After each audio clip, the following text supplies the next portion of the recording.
Picture this. While everyone else is desperately seeking the warmth of the pack, scrolling endlessly for validation, cramming their calendars with social obligations, there's someone walking a different path entirely. Someone who has discovered something the crowd hasn't. That solitude isn't a curse to be feared, but a sanctuary to be cherished. Let me ask you something that might make you uncomfortable. When was the last time you were truly alone with yourself? Not just physically alone, but mentally present, without the digital umbilical cord connecting you to the collective consciousness of social media, without the background noise of Netflix, without the constant ping of notifications demanding your attention. If you're struggling to remember, you're not alone in that struggle. We live in what sociologist Sherry Turkle calls the tethered self, a generation so afraid of solitude that we've forgotten how to be comfortable in our own minds. Yet there exists among us a rare breed, individuals who not only tolerate solitude but actively seek it, who find in isolation not loneliness but liberation. The lone wolf archetype has captivated human imagination for millennia. From the ancient Greek philosopher Diogenes, who rejected societal norms to live in radical authenticity, to modern figures like Emily Dickinson, who created profound art from the sanctuary of self-imposed isolation. But what drives someone to choose the path less traveled? What psychological mechanisms create a person who finds strength in solitude rather than weakness? The answer lies deeper than simple introversion or social anxiety. The psychology of a lone wolf represents a fundamental restructuring of how one relates to the world, a conscious rejection of external validation in favor of internal compass navigation. It's not about misanthropy or fear. It's about recognizing that the most profound truths often emerge not from the echo chamber of consensus, but from the quiet chambers of individual reflection. Carl Jung, the pioneering depth psychologist, understood this intimately. He wrote, "Loneliness does not come from having no people about one, but from being unable to communicate the things that seem important to oneself. The lone wolf has learned to communicate these important things to the most crucial audience of all, themselves." Consider the neuroscience behind solitude. Recent research from Harvard psychologist Matthew Lieberman reveals that our brains have a default mode network, a system that activates when we're not focused on external tasks. This network, responsible for self-referential thinking and introspection, literally requires alone time to function optimally. The lone wolf, perhaps intuitively, has learned to access this profound neurological resource. But here's where it gets fascinating. The development of lone wolf psychology isn't random. It often emerges from what psychologists call post-traumatic growth, not despite difficult experiences, but because of them. When someone discovers that they cannot rely on others for emotional regulation, validation, or even basic understanding, something remarkable happens. They begin to develop what we might call psychological sovereignty. This sovereignty manifests in several distinct ways. First, there's emotional self-regulation, the ability to process complex feelings without external intervention. Second, there's intellectual independence, the capacity to form opinions and beliefs through personal analysis rather than social conformity. Third, and perhaps most importantly, there's the development of what I call existential courage, the willingness to face life's fundamental questions without the comfort of collective answers. The lone wolf begins to see social dynamics with unusual clarity, like an anthropologist studying a foreign culture.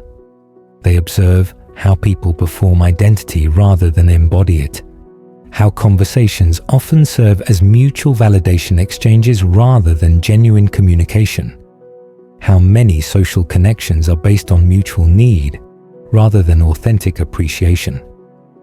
This perspective shift is both liberating and isolating. It's liberating because it frees one from the exhausting performance of social acceptability. It's isolating because once you see these patterns, it becomes difficult to participate in them unconsciously.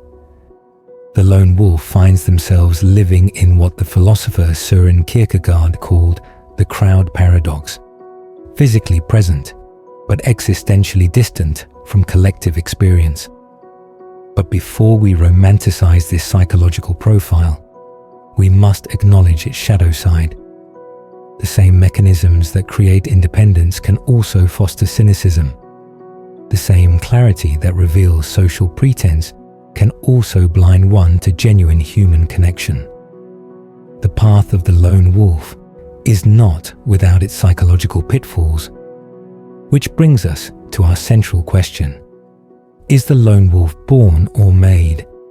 Is this psychological profile an innate temperament, a learned adaptation, or perhaps something more complex, a conscious evolution of consciousness itself? The answer, as we'll discover, lies in understanding the intricate dance between nature, nurture, and choice that shapes every human psyche. And to understand this dance, we must first explore the origins of solitary strength. Every lone wolf has an origin story. Not the romanticized version we see in movies, the misunderstood genius brooding in shadows, but the raw psychological reality of how a mind learns to find strength in solitude. And here's what most people don't understand. The lone wolf isn't born rejecting connection. They're forged by discovering that connection, as most people practice it, is often an illusion. Let's start with the uncomfortable truth that developmental psychology has revealed. The lone wolf mentality rarely emerges from a place of privilege or easy circumstances. More often, it's the product of what psychologists call earned security, a hard-won psychological stability that comes not from having reliable others, but from becoming reliable to oneself. Consider the attachment theory pioneered by John Bowlby and Mary Ainsworth. Most people are familiar with secure, anxious, and avoidant attachment styles. But there's a fourth category that's less discussed: disorganized attachment, which often transforms into something psychologists don't have a name for yet, what I call self-organized attachment. This is where the lone wolf psychology truly begins. The child who learns that caregivers are unpredictable, that peers are fickle, that social systems are unreliable, faces a crucial crossroads. They can spend their lives anxiously seeking the security they never had, or they can begin the profound work of becoming their own secure base.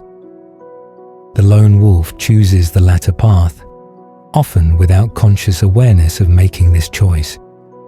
This transformation typically happens through a series of what I call trust betrayals, moments when the social world reveals its fundamental unreliability. These aren't always dramatic events. Sometimes it's as simple as realizing that your closest friend only calls when they need something, or discovering that your family's love comes with conditions you can't authentically meet, or watching how people's personalities shift like weather patterns depending on who's in the room.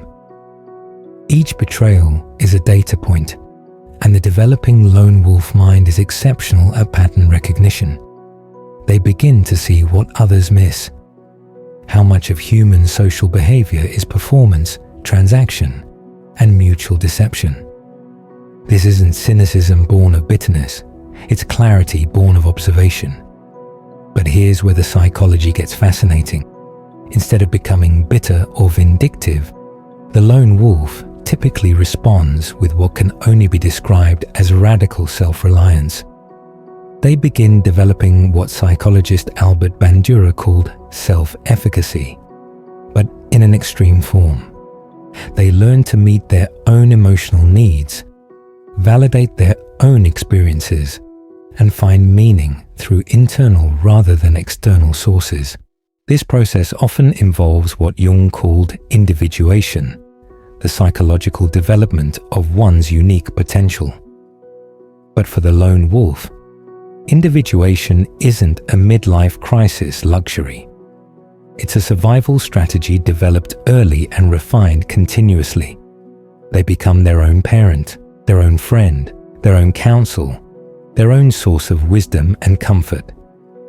The neurological implications are profound. Brain imaging studies show that people who spend significant time in solitude develop enhanced activity in the medial prefrontal cortex, the region associated with self-referential processing and introspection. They literally rewire their brains to be more comfortable with their own mental company. Meanwhile, their need for external validation decreases as their internal validation systems strengthen. This rewiring creates what I call psychological anti-fragility, a concept borrowed from Nassim Taleb's work. Where others become weaker under stress from isolation or social rejection, the lone wolf becomes stronger. Their self-concept isn't dependent on social feedback, so social turbulence doesn't destabilize them. In fact, it often confirms their wisdom in choosing independence. But let's examine the shadow side of this development. The same experiences that create psychological sovereignty can also create what therapists call hypervigilance, an exhausting state of constant social scanning and threat assessment. The lone wolf learns to read people with uncanny accuracy, but this skill comes at a cost. They often see through social facades so clearly that genuine connection becomes increasingly rare and precious. There's also the phenomenon of existential loneliness, different from social loneliness. Social loneliness is about missing other people. Existential loneliness is about feeling fundamentally different from other people. The lone wolf often experiences this profound sense of being a different species, operating by different rules, seeing different realities. Consider the words of philosopher Arthur Schopenhauer, himself a quintessential lone wolf. A man can be himself only so long as he is alone, and if he does not love solitude, he will not love freedom. The lone wolf discovers that freedom and authenticity require a willingness to be misunderstood, to be alone, to choose truth over comfort. This developmental journey typically involves several key phases. First, there's the awakening, the initial recognition that social reality isn't what it appears to be. Then comes the withdrawal, a period of stepping back from social systems to process these revelations. Next is reconstruction, building new ways of being that don't depend on external validation. Finally, there's selective re-engagement, choosing connections based on authenticity rather than need or convention. The lone wolf who completes this journey emerges with something rare in our hyper-connected age: genuine psychological independence. They can engage with others from a place of choice rather than need, strength rather than deficiency, authenticity rather than performance. But this raises a crucial question that strikes at the heart of human nature itself. Is this psychological evolution a healthy adaptation to modern social complexity, or is it a defense mechanism that ultimately limits human potential? Can someone truly flourish while maintaining such distance from the fundamental human experience of belonging? The answer lies in understanding how the lone wolf navigates the eternal tension between solitude and connection, between independence and intimacy. Here's the paradox that defines the lone wolf's existence. They often understand human nature more deeply than those who surround themselves with people constantly, yet they struggle with something that seems effortless for others: casual intimacy. They can decode the hidden motivations behind a stranger's smile, Read the subtext in every conversation. See through social masks with laser precision. But ask them to engage in small talk at a party, and you might as well ask them to perform brain surgery with oven mitts. This isn't a flaw, it's a feature. And understanding this paradox is key to understanding how lone wolves navigate the complex landscape of human connection. The lone wolf approaches relationships like a master chess player approaches the game. Every move is calculated, every interaction analyzed for its deeper implications. This isn't coldness or manipulation. It's the natural result of a mind that has learned to see patterns others miss. They've developed what psychologists call theory of mind to an almost superhuman degree. The ability to understand that others have different beliefs, desires, and intentions than their own. But here's where it gets fascinating. This enhanced social intelligence often makes casual relationships more difficult, not easier. When you can see the performance behind the personality, when you recognize the scripts people recite instead of the authentic thoughts they're thinking, small talk becomes almost unbearable. It's like being a film critic forced to watch amateur theatre. You see all the flaws, the artifice, the lack of genuine emotion. Consider what happens when a lone wolf enters a typical social gathering. While others are networking, gossiping, or simply enjoying surface-level pleasantries, the lone wolf is conducting involuntary psychological analyses. They notice how person A's laugh sounds different when they're talking to their boss versus their subordinate. They observe how person B's entire body language shifts when certain topics arise. They see the micro-expressions that reveal what people really think about what they're saying. This hypersensitivity to social dynamics creates what I call connection fatigue, not from interacting with people, but from constantly processing the disconnect between what people project and what they actually experience. It's exhausting to live in a world where most conversations happen on multiple levels simultaneously, and you're aware of all of them. Yet, here's the beautiful contradiction. When lone wolves do form connections, they tend to be extraordinarily deep and meaningful. Because they've learned to recognize authenticity, they're drawn to the rare individuals who don't hide behind social facades. When a lone wolf finds someone who speaks the same language of emotional honesty, who doesn't need their thoughts translated through social conventions, something magical happens. These relationships operate by different rules than conventional friendships or romances. There's less frequent contact but more meaningful communication. There's space for individual growth without the possessive need to merge identities. There's acceptance of each other's complexity without the desire to fix or change. The lone wolf doesn't need their partner to complete them. They need them to appreciate them. Psychologist John Gottman's research on relationship success identifies several key factors, but for lone wolves, one stands out: the ability to maintain individual identity within the relationship. They don't lose themselves in love. They find someone who celebrates the self they worked so hard to become. This creates what attachment theorists call secure functioning. But it's a unique form of security based on mutual respect for autonomy rather than emotional fusion. The lone wolf's approach to conflict is equally distinctive. Instead of the dramatic emotional processing that characterizes many relationships, they prefer direct, honest communication. They've learned that most relationship problems stem from unspoken expectations and unclear communication. So they tend to address issues immediately and directly, which can seem cold to those accustomed to more emotional processing styles. This can create challenges, particularly in romantic relationships. Partners may interpret the lone wolf's need for space as rejection, their directness as coldness, their independence as lack of commitment. The lone wolf, in turn, may struggle with partners who seem to need constant reassurance, who process emotions externally, who want to blend lives completely.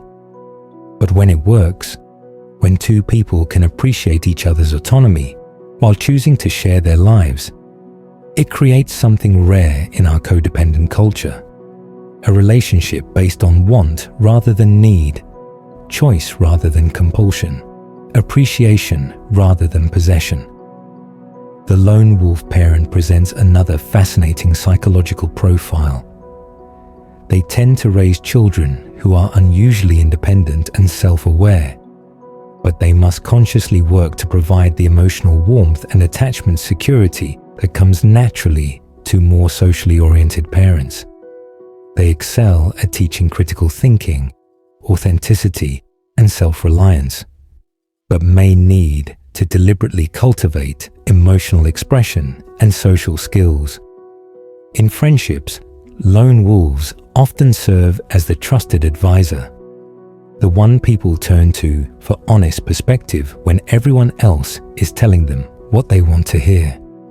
They're the friend who notices what you're not saying, who asks the questions others are afraid to ask, who offers support without judgment, but also without false comfort.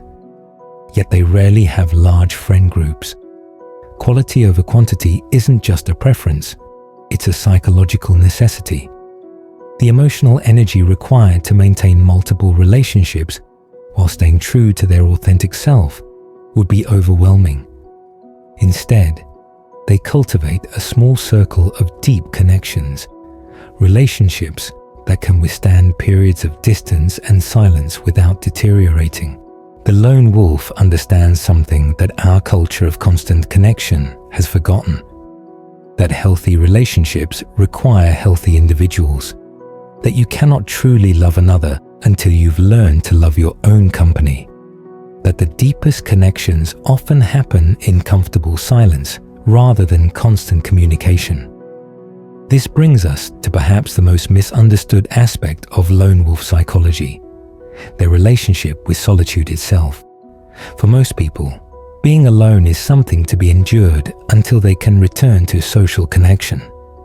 But for the lone wolf, solitude isn't empty space between relationships. It's the fertile ground where their most authentic self flourishes.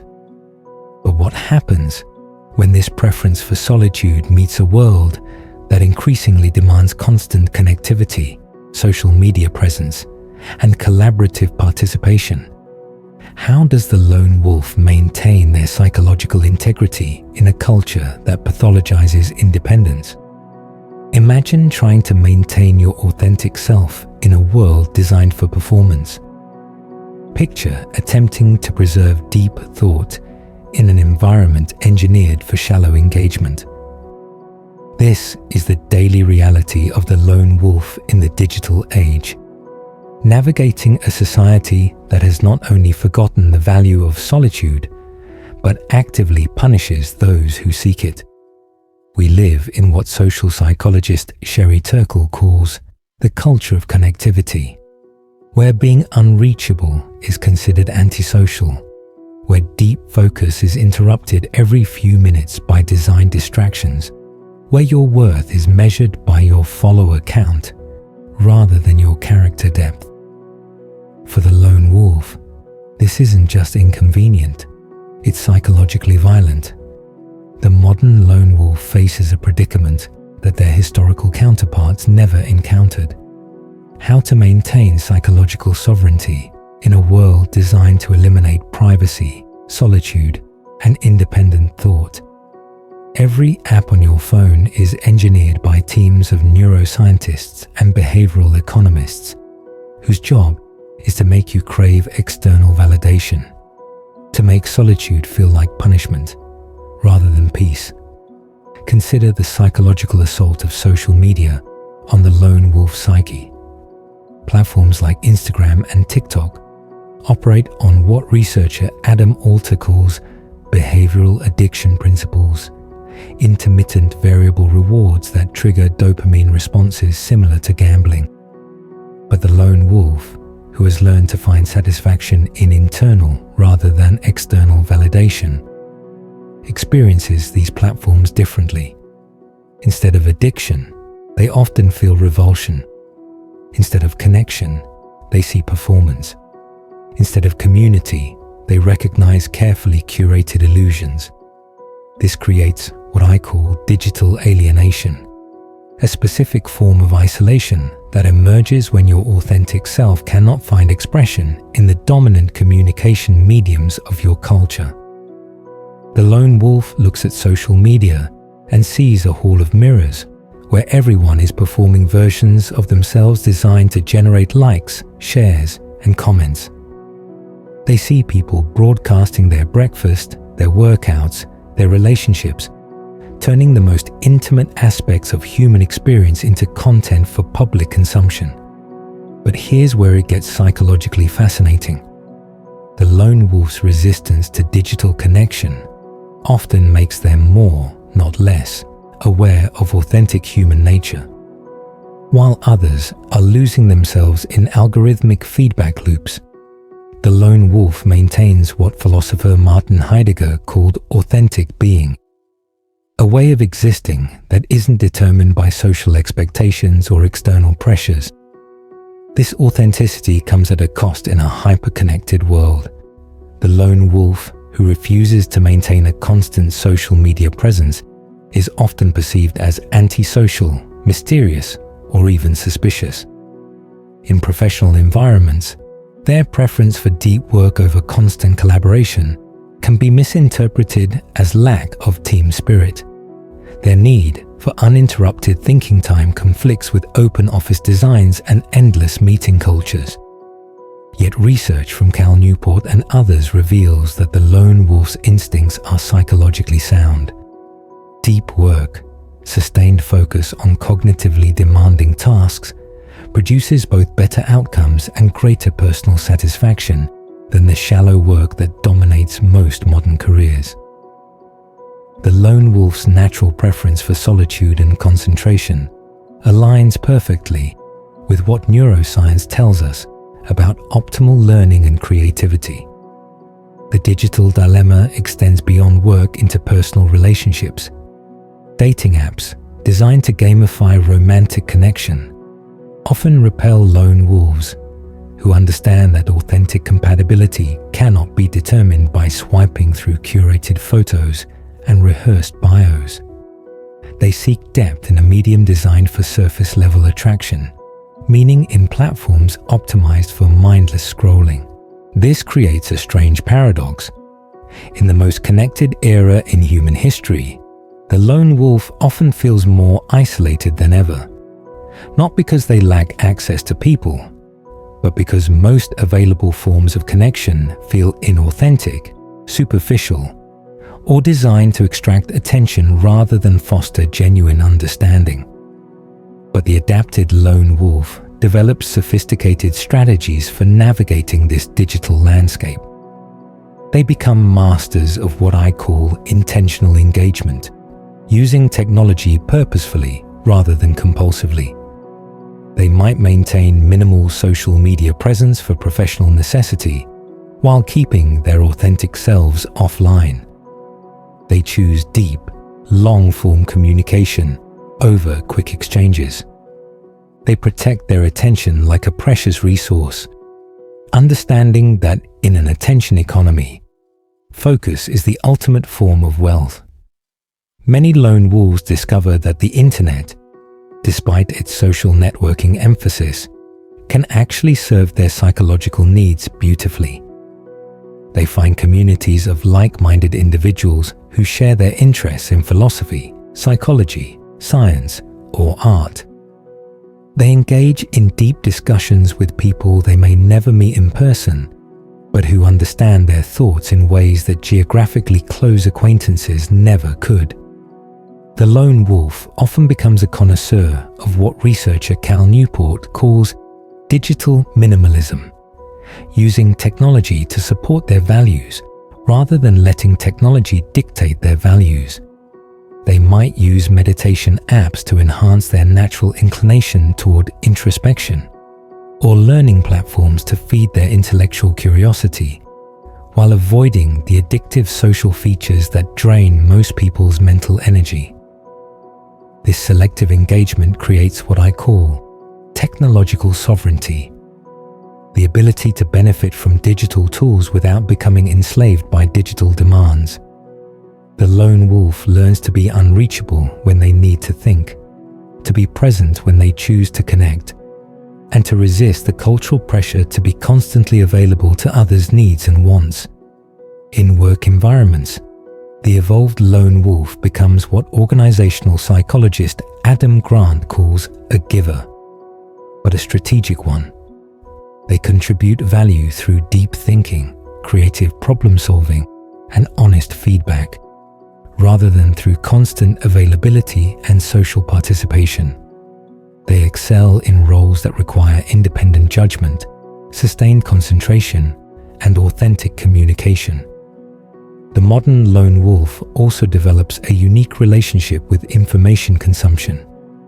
While others are overwhelmed by information overload, the lone wolf becomes skilled at information curation. They choose sources carefully, prefer depth over breadth, and maintain what researcher Matthew Crawford calls attentional ethics, a conscious practice of choosing what deserves their mental energy. But perhaps most importantly, the digital age lone wolf serves as a living reminder of what we risk losing in our rush toward constant connectivity. They demonstrate that depth is more valuable than reach, that authenticity is more satisfying than popularity, that the examined life requires periods of solitude that no amount of digital connection can replace. This brings us to our final consideration. What can the rest of us learn from the lone wolf's psychological journey? And perhaps more importantly, is the lone wolf's path a luxury for the few, or a necessity for anyone seeking to maintain their humanity in an increasingly artificial world? We've journeyed deep into the psychology of the lone wolf, from their origins in early betrayal and pattern recognition, through their unique approach to relationships, to their navigation of our hyper-connected digital world. But now comes the most important question of all. What does the lone wolf's journey teach us about human potential itself? What can their path illuminate about the choices we all face in constructing a meaningful life? The answer isn't that we should all become lone wolves. Rather, it's that the lone wolf represents something essential about human consciousness that our culture is in danger of losing: the capacity for genuine solitude, authentic self-reflection, and independent thought. Let's start with the most profound lesson the lone wolf offers: the distinction between loneliness and solitude. Our culture has collapsed these two experiences into one, treating any time alone as a problem to be solved, a void to be filled, a state to be escaped. But the lone wolf reveals that solitude is not the absence of connection, it's the presence of self. Psychologist Donald Winnicott wrote about the capacity to be alone as one of the most important signs of emotional maturity. The lone wolf has developed this capacity to an extraordinary degree, showing us what becomes possible when we learn to be comfortable in our own mental space. They demonstrate that the most important relationship you'll ever have is the one with your own consciousness. This has profound implications for how we think about mental health and well-being. The current mental health discourse often frames isolation as inherently pathological, connection as inherently healing. But the lone wolf's psychology suggests a more nuanced truth: that healthy human functioning requires a balance between solitude and connection, between internal validation and external relationship, between individual authenticity and social harmony. Consider what the lone wolf teaches us about attention, perhaps the most precious resource in the modern world. While others scatter their attention across dozens of shallow activities and relationships, The lone wolf practices what we might call attentional sovereignty. They choose what deserves their mental energy, protect their capacity for deep thought, and resist the cultural pressure to be perpetually available to others' demands. This isn't selfishness, it's wisdom. Research from Harvard psychologist Daniel Gilbert reveals that people are happiest when they're fully present to whatever they're doing, whether that's work, relationships, or leisure. The lone wolf's natural inclination toward focused attention aligns perfectly with what positive psychology tells us about human flourishing. The lone wolf also demonstrates something crucial about authenticity. In a world where most people are performing versions of themselves designed to gain approval, the lone wolf chooses the more difficult path of being genuinely themselves, even when that self doesn't match social expectations. They show us that authenticity isn't a luxury for those who can afford social rejection. It's a necessity for anyone seeking genuine satisfaction in life.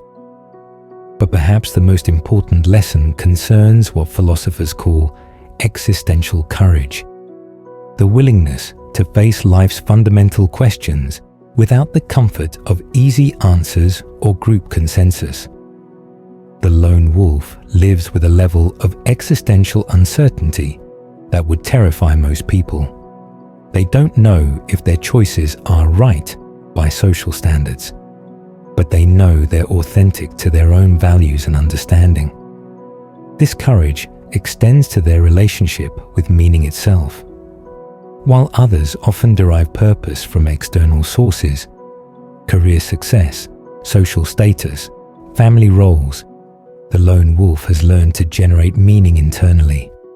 They understand what Viktor Frankl called the will to meaning, the human capacity to find significance in any circumstances, even the most challenging ones.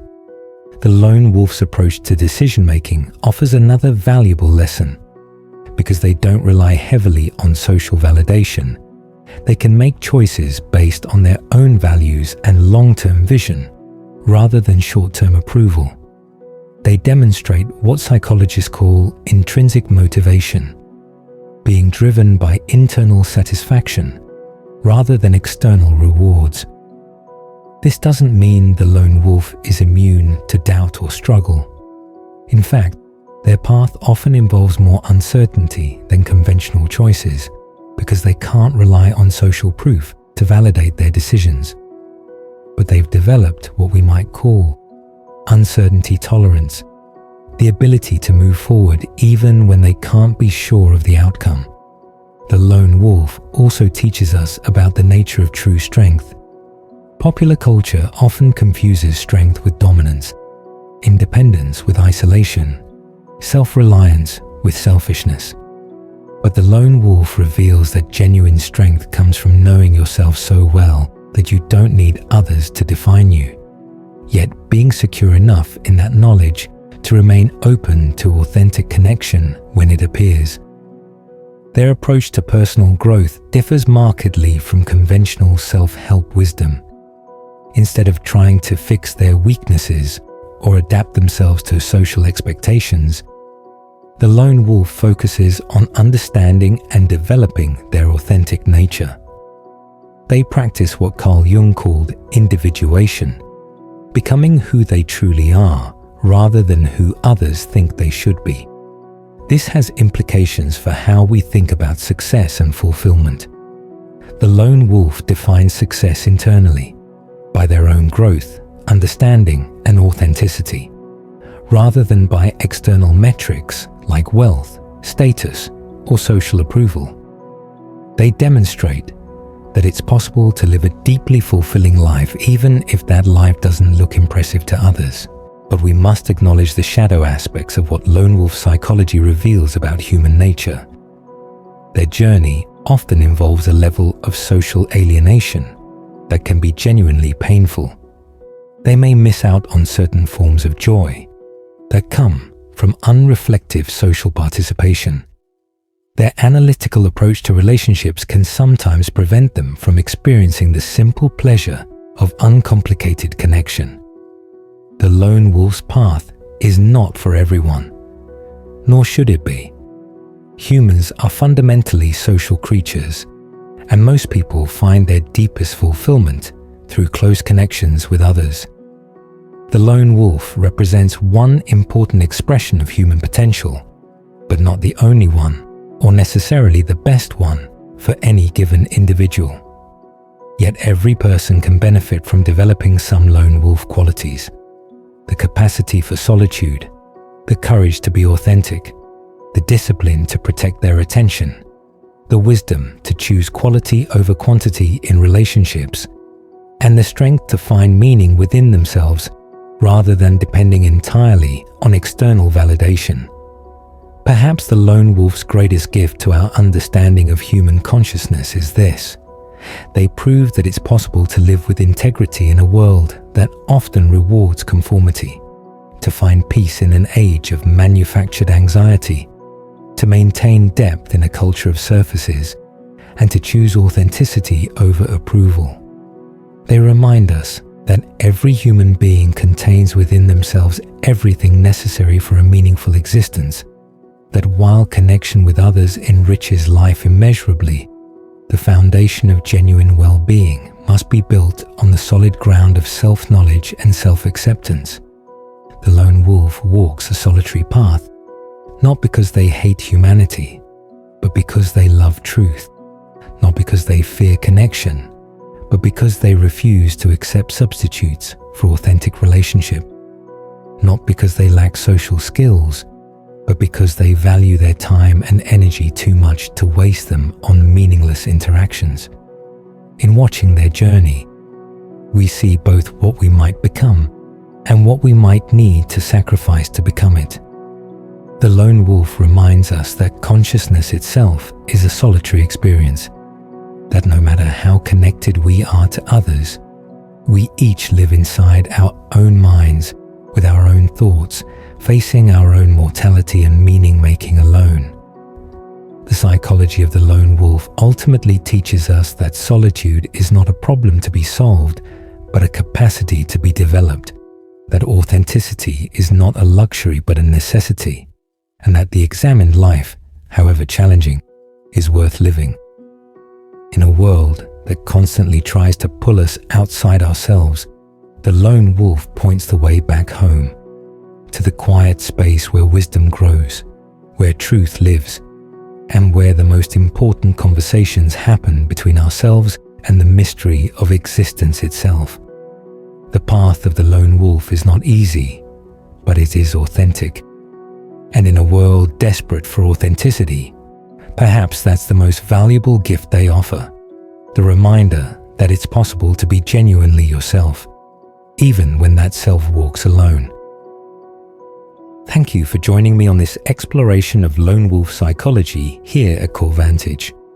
If this journey into the depths of solitary consciousness resonated with you, consider what aspects of the lone wolf's wisdom might serve your own path toward authenticity and self-understanding.